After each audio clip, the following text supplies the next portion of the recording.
नमस्कार जय जगन्नाथ आम चैनल को आपण मानकु बहुत बहुत स्वागत। सांग माने 17 फेब्रुआरी 2026 मंगलवार फाल्गुन अमावास्या दिन लागिबाकु जाउछि वर्षर प्रथम सूर्यपराग। तेबे एही सूर्यपराग आंशिक भावरे लागिबाकु जाउछि एवं रात्रि समय रे लागुथिबा कारणरू एहार पाकत्याग बा हांडी छाड़ नियम पालनीय नुहे, किंतु एहा जेहेतु एक महाजागतिक घटना अटे तेणु एहार प्रभाव समग्र विश्व उपरे रहिब। समस्त मनुष्य जीवजंतु उपरे एहार प्रभाव रहिब। तेणु सांगमाने जेहेतु एही दिन फाल्गुन अमावास्या रहुछि एवं एही दिन सूर्यपराग रहुछि तो एपरी एक शुभ संजोगरे आपण माने घर को नहीं आसंतु एही गछर चेर। तेबे सांगमाने एही गछर चेरटिकु आपण चाहिले जे कौनसी दिनरे आनी पारिबे, किंतु किछि भी विशेष दिन रहिछि जेउ दिन गुड़िकरे जदि आपण एही चेर को आणंती तो एही चेरर चमत्कारी शक्ति रे वृद्धि होइथाए एवं एहा आपणंकु अधिक शुभ फल प्रदान करिथाए। तेणु जदि किछि विशेष दिन रे आपण एही चेर को आणुछंती तो आपणंकु एहा अधिक लाभ प्रदान करिब। तो एही फाल्गुन अमावास्या दिन आपण घर को नहीं आसंतु एही गछर चेर को। आपणक जीवन रे चलीथिबा समस्त दुख कष्ट एवं समस्यार होइजिब अंत। एहा सहित आपणकर समस्त मनस्कामना मध्य पूर्ण होइजिब। आपणक जीवन रे कौनसी भी समस्या चली थाउ, ताहा धनजनित समस्या हेउ किंबा चाकरी की नहीं हेउ किंबा व्यापार वाणिज्य को नहीं हेउ, एही समस्त समस्या को दूर करिदेब। एही गछर चेर अनेक प्रकारर रोग व्याधिरु मध्य एहा आपणकु रक्षा करिथाए। सेथिपाई आपण माने भिडियोटी को स्किप न करी शेष पर्यंत निश्चय देखंतु। तेबे सांग माने भिडियोटी को देखिबा पूर्वरु चैनल टी को सब्सक्राइब करी भिडियो को गोटे लाइक निहाती करी दियंतु एवं कमेंट बॉक्स रे भक्ति और श्रद्धार सहित जय मां लक्ष्मी निश्चय लिखंतु। तेबे सांग माने एही गछटी सहित आपण माने समस्ते भल भाबरे परिचित हेबे एवं एही गछटी को साधारण गछ भाबी एहाकू आपण अणदेखा मध्य करि देइथिबे। एमिति कि जदि आपणकर घर पाखरे एही गछ उठिथिबो तेबे आपण एही गछ को अनाबना गछ भाबी उपाड़ी की फोपाड़ी मध्य देइथिबे। तेबे सांग माने आपण माने जानी रखिबा उचित जे एहा कौनसी अनाबना गछ नुहे। एहा एक एपरी चमत्कारी गछ जेउथिरे भगवान शिव शंकर, भगवान शनिदेव एवं मां लक्ष्मींकर वास होइथाए। एमिति कि एही गछर मूलरे मां गंगांकर मध्य वास होइथाए।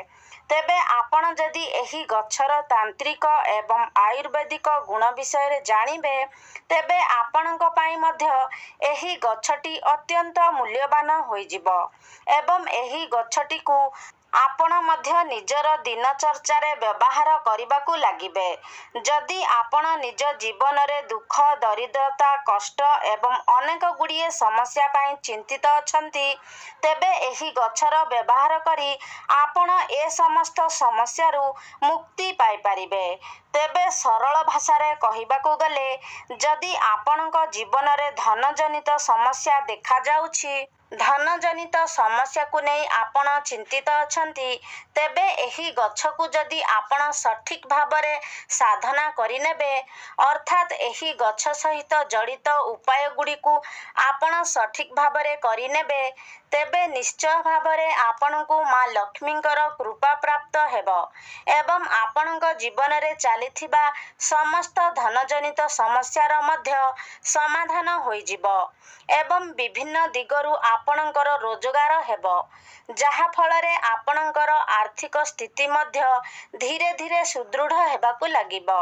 एमिति कि जदि आपण शत्रुंक द्वारा पीड़ित हेउछंती, शत्रुजनित समस्यार सम्मुखीन हेउछंती କରୁଛନ୍ତି, ତେବେ ସଠିକ୍ ଭାବରେ ଏହି ଗଛର ସାଧନା କରିନେବା ଦ୍ୱାରା ଭଗବାନ ଶନିଦେବଙ୍କ କୃପାରୁ ଆପଣଙ୍କୁ ଶତ୍ରୁ ପୀଡ଼ାରୁ ମଧ୍ୟ ମୁକ୍ତି ମିଳିବ।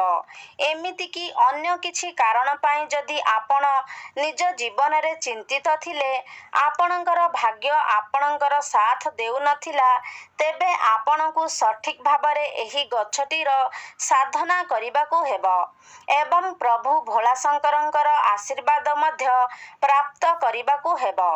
ଏବଂ ଆପଣ ଯଦି ପ୍ରଭୁ ଭୋଳାଶଙ୍କରଙ୍କୁ ପ୍ରସନ୍ନ କରିନିଅନ୍ତି, ତେବେ କାଳ ବି ଆପଣଙ୍କର କିଛି ଅସୁବିଧା କରିପାରିବ ନାହିଁ। କାରଣ ଭଗବାନ ଭୋଳାଶଙ୍କର ହେଉଛନ୍ତି କାଳର କାଳ ମହାକାଳ। ତାଙ୍କର ଆଶୀର୍ବାଦ ଯାହାକୁ ପ୍ରାପ୍ତ ହୋଇଥାଏ, କୌଣସି ବି ଶକ୍ତି ଦୁନିଆର କୌଣସି ବି ଶକ୍ତି ତା'ର କିଛି କ୍ଷତି କରିପାରି ନଥାଏ। ତେବେ ସାଙ୍ଗମାନେ, ଏହି ଗଛର କେଉଁ ଭାଗ ଆପଣଙ୍କୁ କେଉଁ ପରିମାଣରେ ବ୍ୟବହାର କରିବାକୁ ହେବ, ସେ ବିଷୟରେ ଜାଣିବା ମଧ୍ୟ ଅଧିକ ଗୁରୁତ୍ୱପୂର୍ଣ୍ଣ ଅଟେ। ଏବଂ ଯେଉଁ ବିଷୟରେ ଆଜି ମୁଁ ଏହି ଭିଡ଼ିଓରେ କହିବାକୁ ଯାଉଛି, ତେବେ ସାଙ୍ଗମାନେ, ଏହି ଗଛଟିର ଦୁଇଟି ଗୁଣ ରହିଛି, ଆୟୁର୍ବେଦିକ ଗୁଣ ଏବଂ ତାନ୍ତ୍ରିକ ଗୁଣ। ଆୟୁର୍ବେଦିକ ଗୁଣ ଅର୍ଥାତ୍ ଆପଣ କୌଣସି ରୋଗକୁ ନେଇ ଚିନ୍ତିତ ଅଛନ୍ତି, କୌଣସି ରୋଗ ପିଛା ଆପଣ ଲକ୍ଷ ଲକ୍ଷ ଟଙ୍କା ଖର୍ଚ୍ଚ କରିଛନ୍ତି, ତାପରେ ବି ଆପଣଙ୍କୁ କୌଣସି ଲାଭ ପ୍ରାପ୍ତ ହେଉନାହିଁ, ତେବେ ଆପଣ ଏହି ଗଛଟିର ବ୍ୟବହାର ନିଶ୍ଚୟ ଭାବରେ କରିପାରିବେ। ତାପରେ ଆପଣ ନିଜେ ଦେଖିବେ ଯେ ଆପଣଙ୍କର ବେମାର ନିଶ୍ଚୟ ଭାବରେ ଧୀରେ ଧୀରେ ଭଲ ହେବାକୁ ଲାଗିବ। ଏହି ଗଛଟିର ମହତ୍ତ୍ୱ ଆୟୁର୍ବେଦିକରେ ଅଧିକ ରହିଅଛି। ଏବଂ ଯଦି ଆପଣ ଏ ଗଛଟିର ତାନ୍ତ୍ରିକ ବିଷୟରେ ଜାଣିନେବେ, ତେବେ ଆପଣ ନିଜ ଜୀବନରେ କେବେ ବି କଷ୍ଟ ଦେଖିବାକୁ ପାଇବେ ନାହିଁ। ଧନର ସ୍ରୋତ ଆପଣଙ୍କ ପାଇଁ ବଢ଼ିବାକୁ ଲାଗିବ। ଧୀରେ ଧୀରେ ଆପଣଙ୍କ ଗୃହକୁ ଧନର ଆଗମନ ମଧ୍ୟ ବଢ଼ିବାକୁ ଲାଗିବ। ତେବେ ଏହି ଗଛଟିର ନାଁ ହେଉଛି ଅପମାର୍ଗ ଗଛ ଏବଂ ଏହି ଗଛଟି ସହିତ ଆପଣମାନେ ନିହାତି ଭାବରେ ପରିଚିତ ଥିବେ, କାରଣ ଆମ ଓଡ଼ିଶାରେ ଏହି ଗଛଟି ବହୁତ ଅଧିକ ପରିମାଣରେ ଦେଖିବାକୁ ମିଳିଥାଏ। ପ୍ରାୟତଃ ସବୁ ଜାଗାରେ ଏହି ଗଛଟି ରହିଥାଏ। ତେବେ ସାଙ୍ଗମାନେ, ଏବେ ଗଛଟିର ନାମ ଏଇଥିପାଇଁ ଅପମାର୍ଗ, କାରଣ ଅପମାର୍ଗର ଅର୍ଥ ହେଉଛି ଓଲଟା ଚାଲିବା ଏବଂ ଏହାର ମଞ୍ଜିଗୁଡ଼ିକ ଗଛରେ ଓଲଟା ଭାବରେ ରହିଥାଏ। ତେବେ ଏହାର ଏହି ମଞ୍ଜିଗୁଡ଼ିକ ଓଲଟା ରହିବା ହିଁ ଏହି ଗଛର ବିଶେଷତ୍ୱ ଅଟେ। ତେବେ ସାଙ୍ଗମାନେ, ଯଦି ଆପଣ ବାସ୍ତୁଶାସ୍ତ୍ରର ବନସ୍ପତି ଅଧ୍ୟୟନର ଅଧ୍ୟାୟ ନମ୍ବର 51କୁ ଯିବେ, ସେଠାରେ ଆପଣ ପରିଷ୍କାର ଭାବରେ ଦେଖିବାକୁ ପାଇବେ ଯେ ସାଧୁ ସନ୍ନ୍ୟାସୀ ମୁନି ଋଷିମାନେ ଏହି ଗଛର ବ୍ୟବହାର କିପରି କରୁଥିଲେ। ପୂର୍ବ କାଳରେ ଏହି ଗଛକୁ ଧର୍ମଶାସ୍ତ୍ରରେ ଏକ ଶୁଭ ଗଛ ବୋଲି ମାନାଯାଉଥିଲା। ଏପରି ମଧ୍ୟ ମାନାଯାଉଥିଲା ଯେ ଏହି ଗଛର ବ୍ୟବହାର କରି ଆପଣ ନିଜ ଶରୀରରେ ର ସନ୍ତୁଳନକୁ ମଧ୍ୟ ରକ୍ଷା କରିପାରିବେ। ତେବେ ପୂର୍ବ କାଳରେ ଯେତେବେଳେ ମୁନି ଋଷିମାନେ ମାସ ମାସ ଧରି ଭଗବାନଙ୍କୁ ତପସ୍ୟା କରୁଥିଲେ, ଭଗବାନଙ୍କ ଆରାଧନାରେ ଲୀନ ରହୁଥିଲେ, ସେତେବେଳେ ସେମାନେ ଏହି ଗଛର ମଞ୍ଜିର ଖେଚୁଡ଼ି କିମ୍ବା କ୍ଷୀରି ବନାଇ ଖାଉଥିଲେ, ଯାହାଫଳରେ 10 ଦିନ ପର୍ଯ୍ୟନ୍ତ ସେମାନଙ୍କୁ ଭୋକ ଶୋଷ ଲାଗୁନଥିଲା। ସେଥିପାଇଁ ପୂର୍ବ କାଳରେ ମୁନି ଋଷିମାନେ ଏହି ଗଛକୁ ସର୍ବଦା ପାଖରେ ରଖୁଥିଲେ ଏବଂ ଏହାର ମଞ୍ଜିର ବ୍ୟବହାର ମଧ୍ୟ କରୁଥିଲେ। ଏହା ଏକ ଚମତ୍କାରୀ ଗଛ ଅଟେ, କାରଣ ଏହା ଉପରେ ଅମୃତର କିଛି ବୁନ୍ଦା ମଧ୍ୟ ପଡ଼ିଥିଲା। କାରଣ ଯେତେବେଳେ ସମୁଦ୍ରର ମନ୍ଥନ ହେଇଥିଲା ଏବଂ ଏହି ଅମୃତଟି ଧରାପୃଷ୍ଠକୁ ଆସିଥିଲା, ସେତେବେଳେ ଏହି ଅପମାର୍ଗ ଗଛଟି ଉପରେ କିଛି ବୁନ୍ଦା ଅମୃତ ପଡ଼ିଯାଇଥିଲା, ଯାହାଫଳରେ କି ଏହାର ମୂଳରେ ମା ଗଙ୍ଗାଙ୍କର ବାସ ହୋଇଥାଏ। ତ ଯଦି ଆପଣଙ୍କ ଘର ଆଖପାଖରେ ପୁରୁଣାକାଳିଆ ଲୋକ କେହି ଥିବେ, ତେବେ ଆପଣ ସେମାନଙ୍କଠାରୁ ନିଶ୍ଚୟ ଏହି କଥା ବୁଝିପାରିବେ। ପ୍ରାଚୀନ କାଳରେ ଲୋକମାନେ ଏହାର ମୂଳର ବ୍ୟବହାର ନିଶ୍ଚୟ ଭାବରେ କରୁଥିଲେ। ସେମାନେ ଏହି ଗଛର ମୂଳରେ ଦାନ୍ତ ଘଷୁଥିଲେ। ଯଦି ଆପଣଙ୍କର ଦାନ୍ତରେ ଦରଜ ରହୁଛି, ଦାନ୍ତ ହଳଦିଆ ପଡ଼ିଯାଇଛି କିମ୍ବା ଦାନ୍ତରେ ବ୍ୟାକ୍ଟେରିଆ ଜମି ଯାଇଛନ୍ତି, ତେବେ ଏହି ସବୁ ସମସ୍ୟା ପାଇଁ ଏହି ଗଛଟି ଆପଣଙ୍କ ପାଇଁ ରାମବାଣ ପରି ହୋଇପାରେ। ତେବେ ଆସନ୍ତୁ ଆମେ ପ୍ରଥମେ ଏହି ଗଛର ଆୟୁର୍ବେଦିକ ଗୁଣ ବିଷୟରେ ଜାଣିନେବା। ତାପରେ ଆମେ ଏହି ଗଛର ତାନ୍ତ୍ରିକ ପ୍ରୟୋଗ ବିଷୟରେ ଜାଣିବା। ତେବେ ଏହାର ପ୍ରଥମ ଆୟୁର୍ବେଦିକ ଗୁଣ ହେଉଛି, ଯଦି ଆପଣ ଦାନ୍ତରେ କଷ୍ଟ ଅନୁଭବ କରୁଛନ୍ତି, ଦାନ୍ତ ମୂଳରେ ବ୍ୟାକ୍ଟେରିଆ ଜମି ଯାଇଛି, ଅନେକ ଔଷଧ ଖାଇଲା ପରେ ମଧ୍ୟ ଆପଣଙ୍କୁ କୌଣସି ଉପଶମ ମିଳୁନାହିଁ, ତେବେ ମାତ୍ର 15 ଦିନ ପର୍ଯ୍ୟନ୍ତ ଯଦି ଆପଣ ଏହି ଗଛର ମୂଳ କିମ୍ବା ଚେରରେ ଦାନ୍ତ ଘଷନ୍ତି, ତେବେ ଦେଖିବେ ଆପଣଙ୍କର ଦାନ୍ତଜନିତ ସମସ୍ୟା ତୁରନ୍ତ ଠିକ୍ ହୋଇଯିବ। ଏବଂ ଯଦି ଆପଣ ଆପଣଙ୍କର ମାଢ଼ିରେ କୌଣସି ପ୍ରକାରର ସମସ୍ୟାର ଅନୁଭବ କରୁଛନ୍ତି, ତେବେ ଲଗାତାର 1 ମାସ ପର୍ଯ୍ୟନ୍ତ ଏହାର ମୂଳରେ ଦାନ୍ତ ଘଷିବା ଦ୍ୱାରା ମାଢ଼ିଜନିତ ସମସ୍ୟା ମଧ୍ୟ ଦୂର ହୋଇଯିବ। ଯଦି ଆପଣଙ୍କର ଦାନ୍ତଗୁଡ଼ିକ ହଳଦିଆ ପଡ଼ିଯାଇଛି, ତେବେ ଏପରି ମାନାଯାଏ ଯେ ଅପମାର୍ଗ ଚେର କିମ୍ବା ମୂଳରେ ଦାନ୍ତ ଘଷିବା ଦ୍ୱାରା ଦାନ୍ତଗୁଡ଼ିକ ମୋତି ପରି ଚମକି ଉଠିଥାଏ। ସାଙ୍ଗମାନେ, ଆଜିକାଲି ଯୁଗରେ ଅନେକ ଲୋକଙ୍କର ଆଣ୍ଠୁଗଣ୍ଠି ଜନିତ ସମସ୍ୟା ଦେଖିବାକୁ ମିଳେ। ଅନେକ ଲୋକଙ୍କର ଆଣ୍ଠୁଗଣ୍ଠିରେ ଯନ୍ତ୍ରଣା ଅନୁଭବ ହେଉଛି ଏବଂ ଅନେକ ଔଷଧ ଏବଂ ତୈଳର ବ୍ୟବହାର ପରେ ମଧ୍ୟ ସେଥିରେ କୌଣସି ଉପଶମ ମିଳିପାରୁନାହିଁ। ତେବେ ଏଭଳି ପରିସ୍ଥିତିରେ ଏହି ଗଛର ପ୍ରୟୋଗ ହିଁ ଆପଣଙ୍କୁ ନିଶ୍ଚୟ ଭାବରେ ଉପଶମ ପ୍ରଦାନ କରିପାରିବ। ସେଥିପାଇଁ ଆପଣ ଅପମାର୍ଗ ଗଛର କିଛି ମୂଳ ନେଇ ଆସନ୍ତୁ ଏବଂ ଏହାକୁ ଖରାରେ ଭଲ ଭାବରେ ଶୁଖାଇ ଦିଅନ୍ତୁ। ତାପରେ ଭଲ ଭାବରେ ଶୁଖିଗଲେ ଆପଣ ସେହି ଚେରରେ ପାଉଡର ବନେଇ ନିଅନ୍ତୁ ଏବଂ ସୋରିଷ ତେଲରେ ସେ ପାଉଡରକୁ ଭଲ ଭାବରେ ଫୁଟାଇ ତାପରେ ସେହି ତେଲକୁ ଆପଣଙ୍କର ଯନ୍ତ୍ରଣା ହେଉଥିବା ସ୍ଥାନରେ ମାଲିସ କରନ୍ତୁ। ଏହି ପ୍ରୟୋଗଟି ଯଦି ଲଗାତାର 2 ମାସ ଆପଣ କରନ୍ତି, ତେବେ ନିଶ୍ଚୟ ଭାବରେ ଆପଣଙ୍କୁ ଯନ୍ତ୍ରଣାରୁ ଉପଶମ ମିଳିବ। ସାଙ୍ଗମାନେ, ଆୟୁର୍ବେଦରେ ଏହି ଗଛଟିର ବହୁତ ଅଧିକ ମହତ୍ତ୍ୱ ରହିଅଛି। ତେବେ ଏହି ସବୁ ସମସ୍ୟାଗୁଡ଼ିକ ପାଇଁ ଆପଣ ଏହି ଗଛଟିର ପ୍ରୟୋଗ ନିଶ୍ଚୟ ଭାବରେ କରନ୍ତୁ, କାରଣ ଏଥିପାଇଁ ଆପଣଙ୍କୁ ପଇସା ଖର୍ଚ୍ଚ କରିବାର କୌଣସି ଆବଶ୍ୟକତା ନାହିଁ। ମାତ୍ର କିଛି ଦିନ ସମୟ ଦେବାର ଅଛି। ତେବେ ଆପଣ ଲଗାତାର ଭାବରେ ଯଦି ଏହି ଗଛଟିର ପ୍ରୟୋଗ କରିନିଅନ୍ତି, ତେବେ ନିଶ୍ଚୟ ଭାବରେ ଆପଣଙ୍କୁ ଆପଣଙ୍କର କଷ୍ଟରୁ ଉପଶମ ମିଳିବ। ତେବେ ଏବେ ଆସନ୍ତୁ ଜାଣିନେବା ଏହି ଗଛଟିର ତାନ୍ତ୍ରିକ ପ୍ରୟୋଗ ବିଷୟରେ।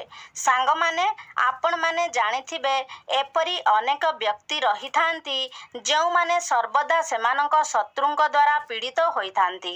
ପ୍ରତ୍ୟେକ ଦିନ ସେମାନଙ୍କୁ ଶତ୍ରୁଙ୍କ ଦ୍ୱାରା କିଛି ନା କିଛି ଅସୁବିଧାର ସମ୍ମୁଖୀନ ହେବାକୁ ପଡ଼ିଥାଏ। ସେମାନଙ୍କର ଶତ୍ରୁମାନେ ସର୍ବଦା ସେମାନଙ୍କର କିଛି ନା କିଛି କ୍ଷତି କରିବା ପାଇଁ ଚାହିଁଥାନ୍ତି। ତେବେ ସେଥିପାଇଁ ଆପଣଙ୍କୁ ଶନିବାର ଦିନ ଏହି ପ୍ରୟୋଗଟି କରିବାର ଅଛି।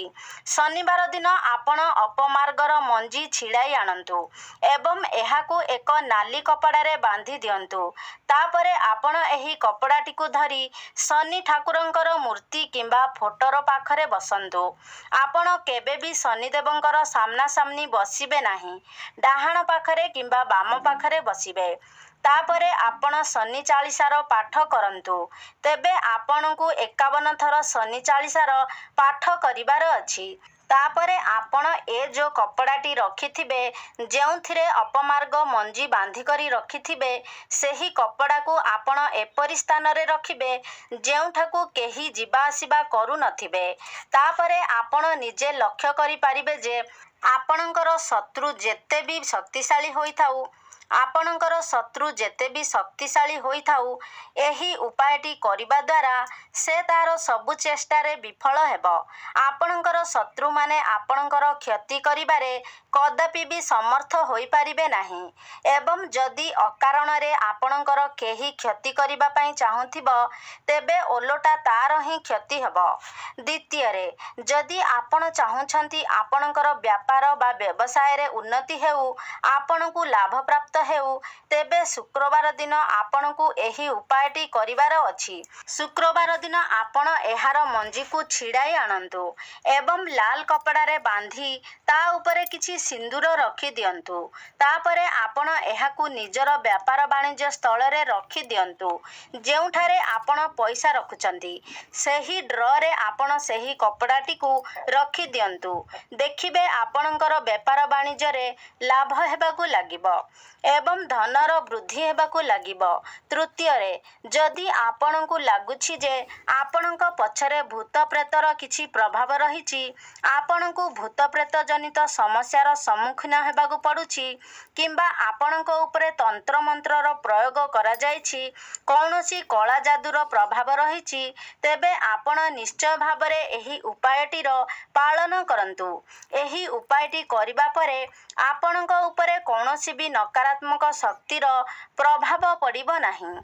ତେବେ ସୋମବାର ଆପଣ ଗୋଟିଏ ଅପମାର୍ଗ ଗଛ ଉପାଡ଼ି ଆଣନ୍ତୁ ଏବଂ ଏହାର ମୂଳଟିକୁ ଭଲ ଭାବରେ ଧୋଇ ନେଇ ଏହାକୁ ନେଇ ଆପଣ ପ୍ରଭୁ ଶିବଶଙ୍କରଙ୍କର ମୂର୍ତ୍ତି କିମ୍ବା ଫଟୋ ସାମ୍ନାରେ ବସି 1001 ଥର ଓମ୍ ନମଃ ଶିବାୟ ମନ୍ତ୍ରର ଜପ କରନ୍ତୁ। ତାପରେ ଗୋଟିଏ ରୂପାର ତାବିଜରେ ଏହାର ଚେରକୁ ପୂରାଇ ଆପଣ ନିଜ ଗଳାରେ ଏହି ତାବିଜକୁ ଧାରଣ କରନ୍ତୁ। ଆପଣ ନିଜେ ଦେଖିବେ ଯେ ଯେତେ ବି ନକାରାତ୍ମକ ଶକ୍ତି ହେଉ, ଯେତେ ବଡ଼ ବି କଳା ଯାଦୁର ପ୍ରୟୋଗ ହେଇଥାଉ, ଆପଣଙ୍କ ଉପରେ ଏହାର ପ୍ରଭାବ କିଛି ବି ପଡ଼ିବ ନାହିଁ। ଚତୁର୍ଥ ଉପାୟଟି, ଯଦି ଆପଣ ସମାଜରେ ନିଜର ମାନ ସମ୍ମାନ ପଦପ୍ରତିଷ୍ଠା ବୃଦ୍ଧି କରିବା ପାଇଁ ଚାହୁଁଛନ୍ତି, ତେବେ ଏହି ଉପାୟଟି ନିଶ୍ଚୟ ଭାବରେ ଆପଣଙ୍କ ପାଇଁ ଫଳପ୍ରଦ ହେବ। ତେବେ ଆପଣମାନେ ନିଶ୍ଚିନ୍ତ ଭାବରେ ଜାଣିଛନ୍ତି ଯେ ମଙ୍ଗଳବାରଟି ପ୍ରଭୁ ହନୁମାନଙ୍କୁ ସମର୍ପିତ ଅଟେ। ତେବେ ମଙ୍ଗଳବାର ଦିନ ଆପଣ ଏହି ଗଛକୁ ଉପାଡ଼ି ଆଣନ୍ତୁ ଏବଂ ଏହାର ଚେରକୁ ଭଲ ଭାବରେ ଧୋଇ ଶୁଖାଇ ଦିଅନ୍ତୁ। ତାପରେ ଆପଣ ଏହି ଚେରର ଏକ ପାଉଡର ବନାଇ ରଖିଦିଅନ୍ତୁ ଏବଂ ଆପଣ ଯେଉଁ ବି ତିଳକ ମଥାରେ ଲଗାଉଛନ୍ତି, ସେହି ତିଳକରେ ଆପଣ ଏହି ପାଉଡର ଗୋଟେ ଚୁଟକି ମିଶାଇକି ତିଳକ କରିକି ଲଗାନ୍ତୁ। ଦେଖିବେ ଆପଣ ଯଦି କୌଣସି ଇଣ୍ଟରଭ୍ୟୁ ଦେବା ପାଇଁ ଯାଉଛନ୍ତି, ନିଜର ବିଜନେସକୁ ନେଇ କୌଣସି ମିଟିଂ କରିବା ପାଇଁ ଯାଉଛନ୍ତି, ତ ସେଥିରେ ନିଶ୍ଚିତ ଭାବରେ ଆପଣଙ୍କୁ ସଫଳତା ପ୍ରାପ୍ତ ହେବ। ଏହା ବ୍ୟତୀତ ଏହାକୁ ତିଳକ କରି ମଥାରେ ଲଗାଇବା ଦ୍ୱାରା ଆପଣଙ୍କ କୁଣ୍ଡଳୀରେ ମଙ୍ଗଳଙ୍କର ସ୍ଥିତି ମଧ୍ୟ ମଜବୁତ ହୋଇଥାଏ। ତେବେ ସାଙ୍ଗମାନେ, ଉପାୟଗୁଡ଼ିକ ଅତ୍ୟନ୍ତ ସହଜ ଅଟେ। ଆପଣ ଯଦି ନିଜର କିଛି ସମୟ ବାହାର କରି ବିଶ୍ୱାସର ସହିତ ଏହି ଉପାୟଗୁଡ଼ିକର ପାଳନ କରନ୍ତି, ତେବେ ଦେଖିବେ ନିଶ୍ଚୟ ଭାବରେ ଆପଣଙ୍କୁ ଏହାର ଲାଭ ପ୍ରାପ୍ତ ହେବ। ତେବେ ସାଙ୍ଗମାନେ, ଆଜିର ଏହି ଭିଡ଼ିଓଟି ଏଇଠି ସମାପ୍ତି କରିବା।